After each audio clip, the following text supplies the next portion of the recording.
Hi అండి. ఈరోజైతే మీకు నేను గోబీ పకోడా ఎలా చేయాలో చేసి చూపిస్తానండి. కాలీఫ్లవర్ పకోడా అండి. కాలీఫ్లవర్‌తో ఈ విధంగా పకోడా చేసుకోండి. టేస్ట్ అయితే చాలా బావుంటుందండి. గోబీ మంచూరియా కాకుండా ఇలా పకోడాగా చేసుకొని తిన్నా కూడా టేస్ట్ భలే ఉంటుందండి. ముందుగా అయితే నేను ఒక కాలీఫ్లవర్‌ని తీసుకున్నాను. కాలీఫ్లవర్ అన్నా, గోబీ అన్నా ఒకటేనండి. ఈ కాలీఫ్లవర్‌ని నేను చిన్న చిన్న ముక్కలుగా తీసుకున్నాను. దీంట్లో చూసారు కదండీ పురుగులు ఎలా ఉన్నాయో. చిన్న చిన్న పురుగులుంటాయండి. వాటిని ఇలా చిన్న చిన్న పీసెస్ చేసుకున్నప్పుడు మనకు ఆ పురుగులు కనిపిస్తాయి. కొన్నిటికుంటాయి, కొన్నిటికుండవండి. ఇప్పుడు మనం నీళ్ళు పోసుకొని, సాల్ట్ ఏసుకొని దీన్ని బాగా ఉడికించుకుందాము. ఒక 5 మినిట్స్ బాగా ఉడికించండి. మరి మెత్తగా ఉడికించకండి. కొంచెం 50% ఉడికితే సరిపోతుంది మనకు. ఇప్పుడు వడకట్టుకుందాము. వడకట్టుకొని పక్కన పెట్టుకోండి.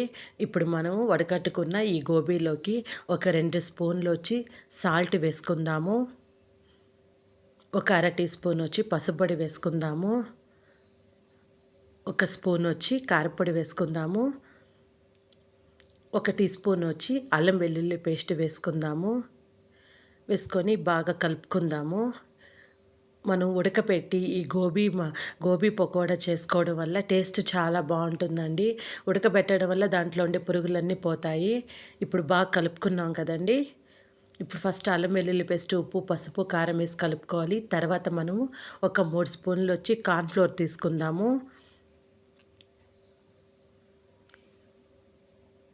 ఒక టీ స్పూన్ వచ్చి శనగపిండి తీసుకున్నాను. ఒక 2 టీ స్పూన్లు వచ్చి బియ్య పిండి వేసుకుంటున్నాను. మనకు పకోడీ కదండీ! ఈ కార్న్‌ఫ్లోరు, ఈ బియ్యపిండి, శనగపిండి వేసుకొని కలుపుకోండి. పకోడీ టేస్ట్ చాలా బావుంటుందండి.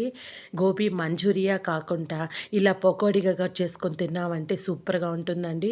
తొందరగా చేసేసుకోవచ్చు. ఫాస్ట్‌గా కూడా అయిపోతుంది. అన్నీ కలిపేసేసి మనం ఇప్పుడు లాస్ట్‌గా అయితే ఒక స్పూన్ వచ్చి ధనియాల పౌడర్ వేద్దాము. అన్నీ కలుపుకున్న తర్వాత వేద్దామండి. ఇంకొక స్పూన్ వచ్చి గరం మసాలా వేసుకుందాము. వేసుకొని మళ్ళా బాగా కలుపుకుందాము. కలుపుకొని ఒక 15 నిమిషాలు పక్కన పెట్టేసేయండి. బాగా మసాలాలన్నీ పట్టి చాలా బావుంటుంది టేస్టు. అలా 15 నిమిషాలు పక్కన పెట్టేయడం వల్లను. ఇప్పుడైతే మనం ఆయిల్‌లో ఫ్రై చేసుకుందాము. ఆయిల్ తీసుకొని ఆయిల్‌లో వేసుకొని ఫ్రై చేసుకుందాము. బాగా బ్రౌన్ కలర్ వచ్చేంత వరకు బాగా వేగనియండి. అంతేనండి. ఎంతో టేస్టీగా చేసేసుకోవచ్చు. తొందరగా అయిపోతుంది. పప్పుచారులోకైతే సూపర్ కాంబినేషన్ అండి ఇది. ఈ గోబీ పకోడీ మీరు కూడా తప్పకుండా ట్రై చేయండి. చాలా అంటే చాలా బావుంటుందండి. గోబీ మంచూరియాలో అయితే మనం సాసులు అవి ఇవి వేసి చేస్తామండి. అలా కాకుంటే ఇలా పకోడీలాగా చేసుకున్నా కూడా చాలా బావుంటుందండి టేస్ట్ కూడాను. సాంబార్లోకి, పప్పుచారులోకి నంచుకొని తినండి చాలా బావుంటుంది. ఇప్పుడు నేను రెండో వాయి కూడా వేసేస్తున్నాను.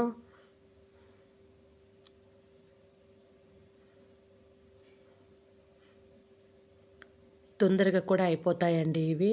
ఒక 15 నిమిషాలు నానబెట్టేసుకొని ఫ్రై చేసుకోవడమేనండి. ఈ రెసిపీ కానీ మీకు నచ్చిందంటే తప్పకుండా మీరు కూడా ట్రై చేయండి. వీడియో ఎలా ఉందని నాకు ఒక కామెంట్ పెట్టండి. లైక్ చేయండి, షేర్ చేయండి, సబ్స్క్రైబ్ చేసుకోండి. ఇప్పుడు లాస్ట్‌గా అయితే మనము ఒక 4 పచ్చిమిర్చి వేసుకొని, కరివేపాకు వేసుకొని పైన గార్నిష్ చేసుకుందాము. చాలా బావుంటుంది నంచుకొని తింటా ఉంటే.